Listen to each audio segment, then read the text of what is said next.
Welcome to another edition of Living with Purpose.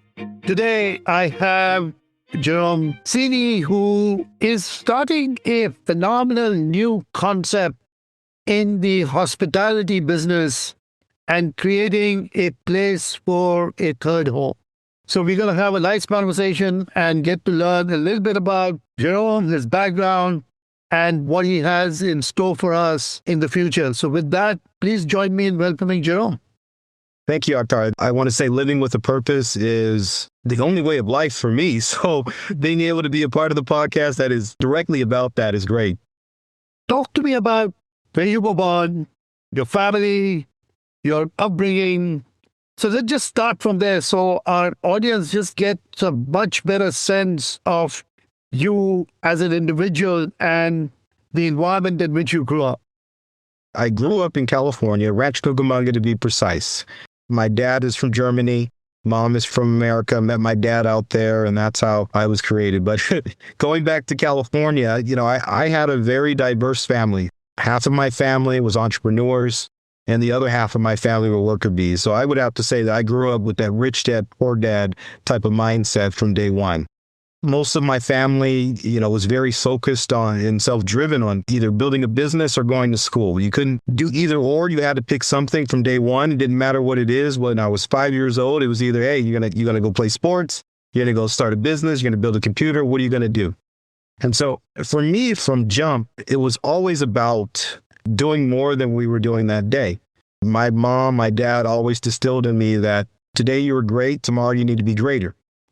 And if I were to just describe everything from the beginning, I had a loving family. I had very, very hardworking people that were around me. But the one thing I didn't have was the ability to spend time with them or see them. Though we all have the means and the mindset to do more than we were doing today, we didn't have that ability to really advance and connect with one another, if that makes sense. My dad was a person who strived to be the hardest man, no matter what he did. He was a businessman. He managed a few different companies before he ended up buying one of his first businesses.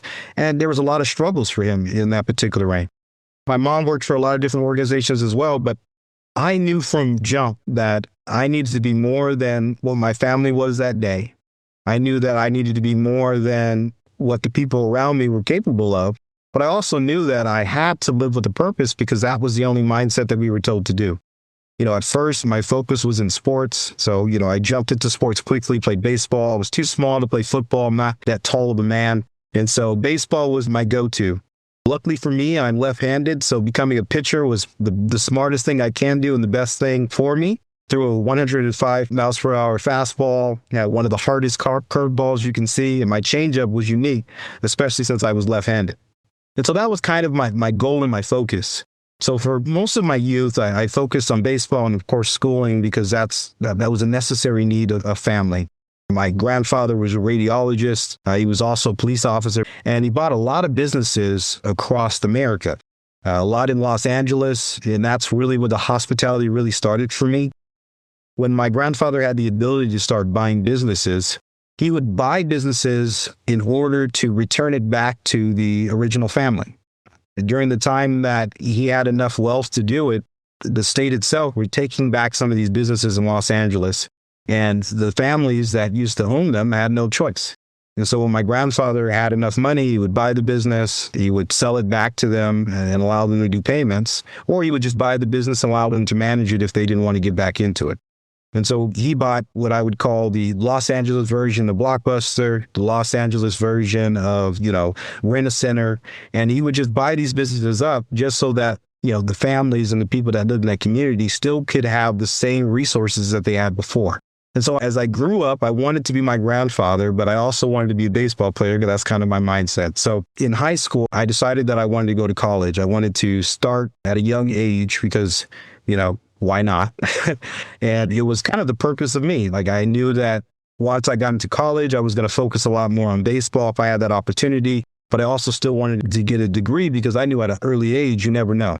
Pivots come out of nowhere. Pivots come when you least expect it. And sometimes those pivots might be positive, but if they are negative, you already have to be prepared for that transition.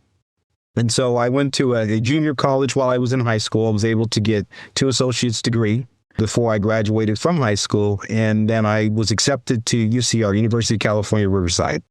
I went there for radiology. So I took a major in chemistry and I minored in entrepreneurship because that's where my family were focused in.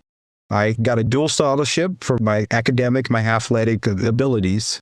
And, while I was in college, everything was great. I was studying the courses that I thought I wanted to be in. I was playing baseball, which I loved. And this was probably the first time that I knew that I had a purpose and I was living with it. But I didn't have those major challenges that were going to hit me as an adult. And for me, the first major challenge is when I tore my ligament in my knee. That was a unique, interesting pivot that I was not prepared for. At this moment, I was going to school, I was being paid for. I had 2 scholarships, so I didn't have to worry about anything. I was playing the sport I loved. I was doing everything I needed to, and my family and all my friends were proud and happy. But when that happened, I lost one of my scholarships, and I had to figure it out. But that was probably one of the greatest pivots for me because what I already knew existed in me was community hospitality. I knew it because I chose sports. Sports is probably one of the, if you're in it, you understand it. Community is necessary. Hospitality is required. Because it's not just about the guests that are watching you, the fans that are coming in, but as a team, if you guys aren't working together, no matter what position, you're not going to win. And even when you lose, there's victories in there, but you have to have that purpose. You have to have that drive. You have to be able to wake up every day and be able to communicate with the people that you work with and also do the things you need to do so that you guys can all advance to the next level. And so when I had to make that adjustment, I had to figure out what to do. That was the hardest pivot that I had to make. But because of the way I lived my life, I already had made connections with people. And because I was already in the community, I was able to be seen by some of the other people that gave opportunities. One of the first individuals that stepped in my life that gave me a big opportunity was Nolan Bushnell. A lot of people know who he is. He's the founder of Chuck E. Cheese. He's the founder of Atari, one of the first game developer out there as far as that people love and enjoy. And he took me under his wing. I was able to join him in the company at the time, which is Chuck E. Cheese. I was able to travel a lot, got a lot of knowledge and a lot of opportunities. And what I really learned is that community is not just, again, what you can give a person one-on-one, it's what you can give overall, whether it's in a building or through entertainment or through food and beverage, which is one thing that I love to do. And so joining Chuck E. Cheese, I was able to really understand the true value of connections. When I walk into a venue or when I told a person, hey, I was part of Chuck E. Cheese, just the way that it affected them, it really just touched me internally. And it allowed me to understand, again, the purpose of life. People might not know what Chuck E. Cheese is. It's really this fantastic place which you went and you were able to take your family and kids. And it was like a little playground. You got your pizza, but you got other stuff, and you had these rides, and you had these pinball machines, and you had these little entertainment where I remember taking my kids there. Birthday parties were thrown at Chuck E. Cheese. So in some ways, it was really a place to create memories. So, Correct. Gerome, thank you so much. I can now see where this connection of the mad kitchen which we'll come to comes from. Yes. And as you can see, I could talk about it forever because this is my life. This is what I live. This is what I enjoy. Chuck E. Cheese started and you hit the nail on the head. It's about that community. It's about that peace. It was a place where families, grandparents, kids of all ages, adults with children can go to and just have a great time, connect, create those memories. And so joining that company was great for me, and I wanted to do more. As you know, when you join a company, there's positives and there's negatives. And the negatives are the things that you want to fix. The negatives are the opportunities of the organization. And there was so many in it that, unfortunately, in my position, I couldn't make those adjustments. I couldn't change it. And the company had been around for so long, there wasn't really opportunities to put myself in a position to make those type of changes. But I knew that there's other companies that I can still take my ideas and test my theories. And so I decided to leave Chuck E. Cheese and join another organization. The next organization I joined was a small mom and pop restaurant. It definitely had the hospitality and community connection that I wanted to because everything was made from scratch. They made everything from the sauce to the ranch to ketchup, barbecue sauce. It didn't matter what it was made from scratch. And every location, go ahead. No, but I'm just saying, wow, that everything was actually made from scratch. Yeah, and it was small, but they wanted to expand and grow. They knew that what they had was amazing. They wanted to share it with more people, with more families, and they just didn't know how to do it.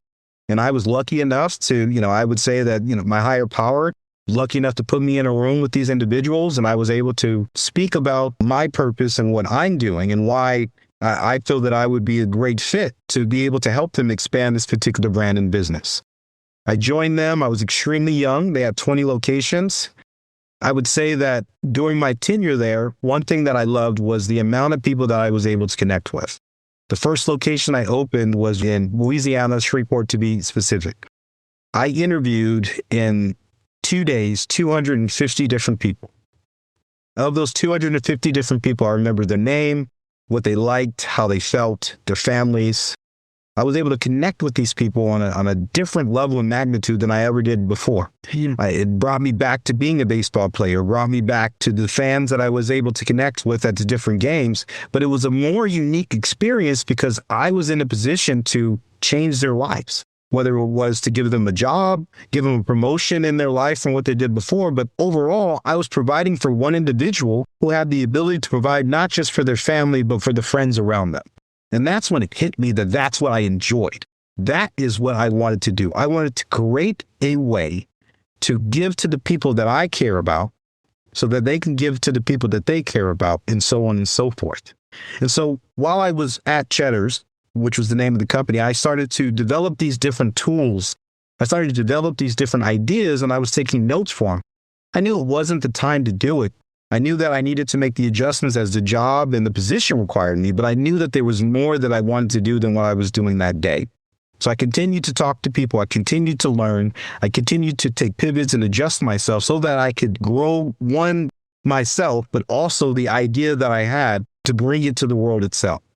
And so I worked for Cheddar's for, I think it was about 7 to 8 years before we negotiated the sale to a larger company of Darden. And then when I left Cheddar's, I took what I earned from there, got some other partners, and I bought a larger business called GameWorks. At the time when I got GameWorks with my partners, there was about 15 locations. We also ended up buying some other subsidiaries as I was trying to develop this idea that I had in my head. And I started adding these new pieces to things. I started to communicate and talk with more people. But at the same time, I noticed that no matter what I tried, there were people around me that were blocking me. There was pivots that were being created by the people that either didn't have the same level of community that I had or the same understanding of hospitality as me. But no matter what, I knew that I needed to get to the next level. And if I could stop here to explain, for me, the transition that was necessary was understanding that what I call gamification of life. Tell me more. So during this time, while building, I realized that there are people around you that are there to be beacons of hope. There's people around you that are there to assist you in your growth. But there also are people around you that are there to distract, destroy even, or bring what you want to bring to life down. And the way I understood that was actually through gaming itself. When I bought GameWorks and we added in Esports, that's when I realized, that gaming is a different version of life. You wake up every day and you have emotions that you have to go through. There are routines that you have in your day. There are people that that are there to assist you, but there also are always going to be people that are there to challenge you, which is one of the greatest things you can have, but it's also one of the greatest determinants. When you understand that life is just like a game, it makes it that much easier to understand not to be mad at those around you. When you play a video game, you need challenges. No one wants to play on Xbox, PlayStation. No one wants to play a role-playing game where they're not challenged. You need people to challenge you. You need to go find those hidden gems, those hidden boxes. That's what makes life and what you are doing even greater. The challenges are what makes what you're building real. Because without challenges, what are you building? Without the negatives, what are the positives that you're trying to serve? And once I realized that my dream which is to bring community and hospitality to people, I need to understand what is not community, what is not hospitality. And those around me that are going the opposite direction, I need to learn from them as much as I'm learning from the others. And so at this point, I started to learn more. So I bought other businesses, started to expand myself. Those that were distracting, I spent more time with them. I asked them why. I asked them, what sets you apart? Why do you disagree with this motion? So that I can learn and fine tune my own theories and thoughts. At the same time, I'm still spitting and providing community. I'm still providing hospitality to everyone, but I understand that in the series of the game that I am playing, it is about being better and bringing people to that next level and even bringing the darkness to light. And so after GameWorks, after me and my team built it up to a certain level, and after I realized what I wanted to build, it was time to sell. And so me and my partners, I spoke to them about selling the brand, selling the business, so that I can move on to something that I felt was greater and bigger. Something that at the core value is hospitality and community, with 3 different pillars to touch everyone. You have your home pillar that you can go to, which is our third home. It's a brick and mortar venue that allows you to come home with us, to be connected to the community, to be connected to the people around you. Within that same space, you're having food and beverage, because we all love to enjoy food and beverage. We all want to eat. We all connect through the means of food and beverage, but then we also like entertainment. And so I added on an entertainment component. That entertainment component is through board games, card games, and esports, because that's what people love to play. The board game and card games have been here for so long, but that is one of the easiest ways to connect with anyone. Everyone loves Monopoly. Everyone loves Uno. So being able to play that while you're able to enjoy and eat, it creates more memories. It creates more connectivity. And then on top of that, I wanted to build a software component, because not only did I want to touch you while you're inside my location, I wanted to be able to connect with you past that. I wanted to be able to deliver the purpose of hospitality and community in the space that you can come to, but also in the spaces that I'm not at, because I'm not at your house, but I can connect with you there. You know, I can build different things for you based on the information that I'm collecting from you coming to my location. So this is fantastic. I am so thrilled I'm having this conversation with you. Obviously, Chuck E. Cheese, GameWorks, Cheddar's are all places we've all gone to. And here I'm talking to Gerome, and I hope the listeners that many of you have actually gone to GameWorks with your kids. And many of you have gone to Chuck E. Cheese and have actually enjoyed the cuisines at Cheddar's. And here is Gerome, who's actually been part of that journey and has created these brands and helped connect. And now you're working on this fantastic concept of bringing these 3 pillars together, and you're calling it the Mad Kitchen. So talk about the name and why, and then just explain a little bit more as to what you think will be the outcome. Yes. So how Mad Kitchen came to my mind, I already had an idea of what I wanted to build. I already knew that I wanted to be community, I wanted to be hospitality, but I was getting frustrated. I remember sitting with my business partners for Mad Kitchen before we even knew the name of it, and I was extremely just mad. I am a traveler.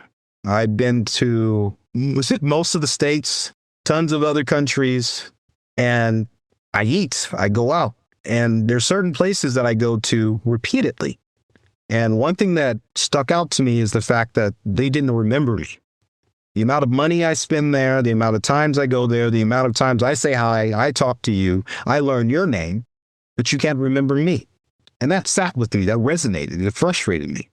And then going through the years of the different companies that I've had, when I would go to a location and talk to my staff, and I would go to a location and talk to different leaders and different teams, and the disconnect between everyone, it frustrated me. It made me angry. And it bothered me to not have a way of fixing it. And it made me extremely angry. It made me extremely mad. And that's when it hit me. Mad. Mad about dining.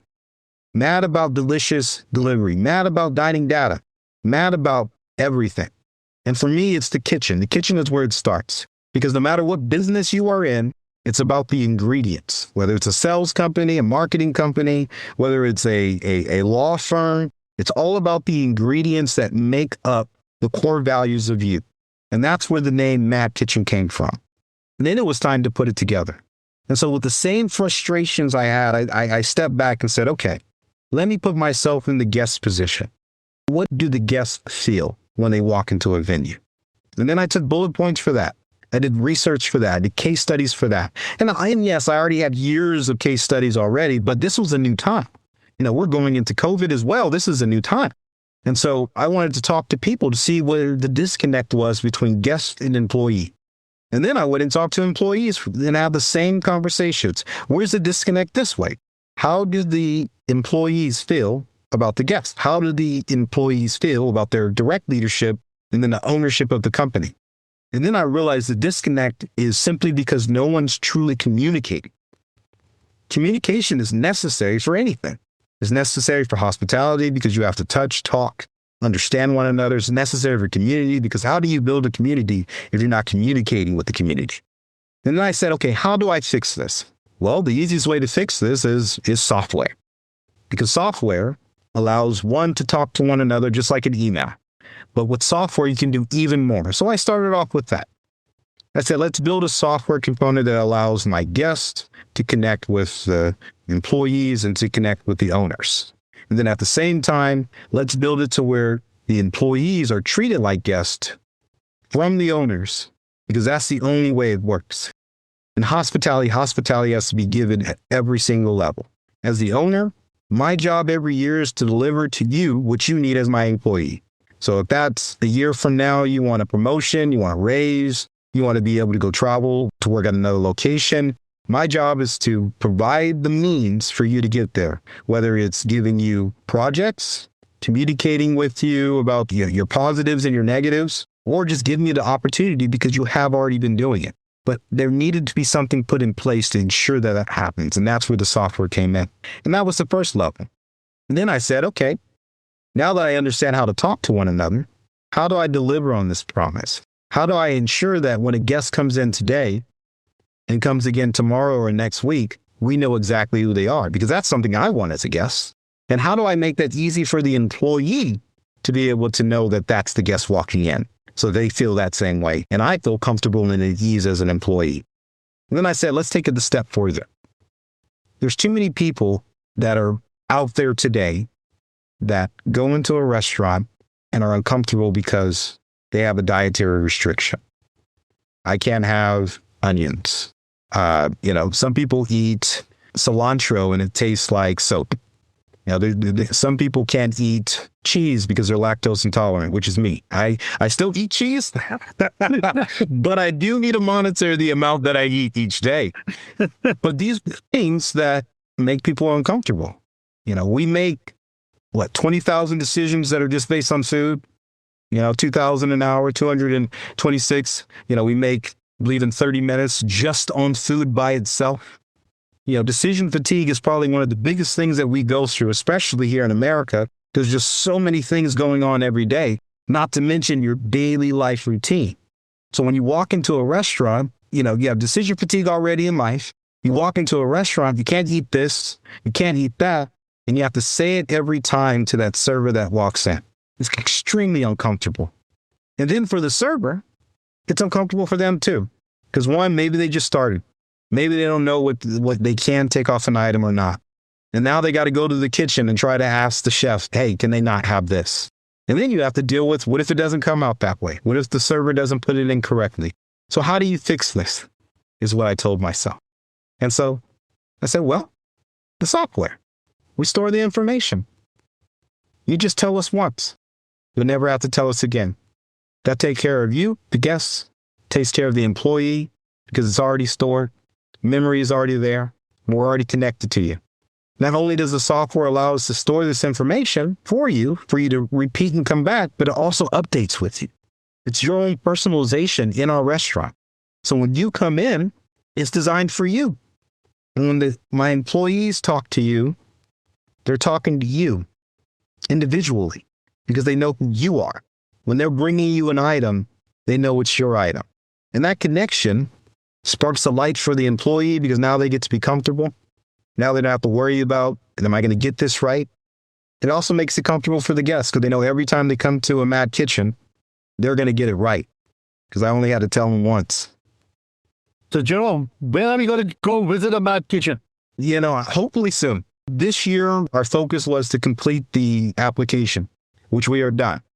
We have the patents pending already too. We're very excited about that. And now we're in the midst of getting funding or looking for funding so that we can open our first location. So we've opened up a convertible note that we're doing currently. We have plans to open up Q4 of this year. I do not want to say which location because I know people will be excited to know, but it will be in this area. It will be in the greater Seattle area, Bellevue area, around this region. And we're looking to build that one first. We also have I want to call a sister property that we're partnering with that will be opening next year. And so that it will have a Matt Kitchen in it as well. And so right now our goal is just to spread the word of Matt Kitchen and then, get our first investors in as well. Gerome, we certainly are looking forward to visiting, dining, and being part of your fan base, which is really what you are trying to create. So as we come to the end of our time, let me come and go back to where we started off with, is the importance of purpose. You've kind of talked about why purpose is so important for you. Maybe you can just highlight a little bit more about why purpose is important for you and how you live a life of purpose. For me, purpose is the reason of life. You wake up without a purpose. What are you waking up for? To be very, for me, but purpose is building what you wish existed, doing what you wish existed, being what you wish was out there. The simple rule guided me into understanding if I want to be a person that bleeds and breathes community hospitality, if I want people to understand what it is, well, then that needs to be my purpose. A great man can't be a great man if he's not great every day. A great woman can't be a great woman if they're not great every day. You can't be a parent for an hour if you have a child. You got to be a parent for 24 hours. And the same thing is life. You have to have a purpose in what you're doing. And waking up, having the ability to wake up, having the ability to do things, to use your legs, to move your arms, to move, to talk. If you're going to have these things, if you're going to be blessed with these abilities, then you need to do it with a purpose.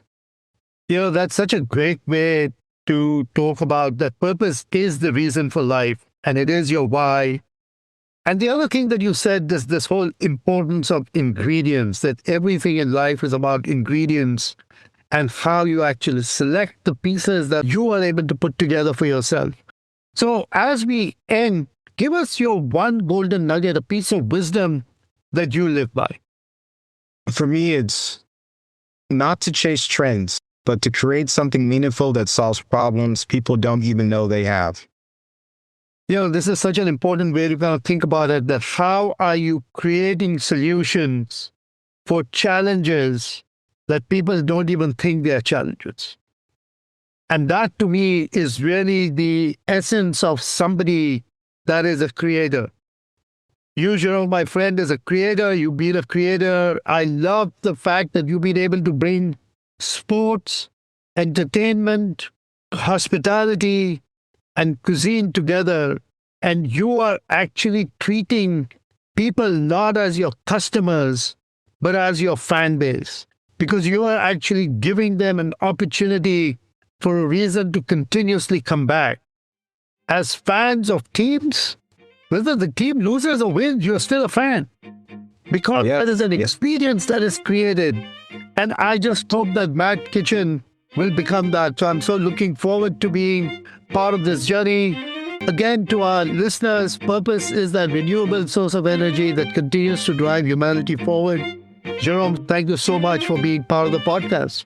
Thank you. It was great being here.